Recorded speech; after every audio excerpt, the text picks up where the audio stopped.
ഒരുപാട് ആലോചനകൾ വരും. എല്ലാം ഞാൻ മുടക്കുകയും ചെയ്യും.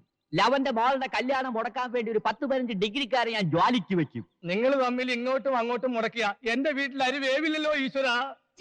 ഈശ്വരാന്ന് വിളിക്കാത്ത പ്രഭു സാറേന്ന് വിളിക്കണോ? ഓരോ കല്യാണം മുടക്കുമ്പോഴും പുളിങ്കുരു പോലെ കേശനി തരുന്നതേ എന്റെ ചേട്ടനാ. ഇങ്ങോട്ട് നോക്കിക്കേ, എനിക്കൊരു ആഗ്രഹമുള്ളൂ. ലവന്റെ മോളുടെ കല്യാണം നടക്കുന്നതിന് 1 മണിക്കൂർ മുന്നെങ്കിലും എന്റെ മോളുടെ കല്യാണം നടക്കും. അതും ലവന്റെ ചെറുക്കനേക്കാളും ഒരു 2-2.5 പടി ഉയരത്തുള്ള ചെറുക്കനെ കൊണ്ട്. മുതലാളി 2-2.5 പടി ഉയരത്തുള്ളതല്ല, ഒരു 18-18.5 പടി ഉയരത്തുള്ള ചെറുക്കനെ ഞാൻ കൊടുത്തരും. അത്രയും വേണ്ട. വേണ്ട. ലവടെ 1 PP ഊതിയ ഇവിടെ 5 PP ഊതിക്കും ഞാൻ. അവിടെ 1 ചെണ്ട മുഴങ്ങിയ ഇവിടെ 5 ചെണ്ട മുഴങ്ങണം. ലവടെ 1000 പേർക്ക് സദ്യ കൊടുത്താൽ ഇവിടെ 2000 പേർക്ക് സദ്യ കൊടുക്കും ഞാൻ. അവിടെ 500 രൂപ വാങ്ങിച്ചാൽ ഇവിടെ 1000 രൂപ വാങ്ങിക്കും ഞാൻ.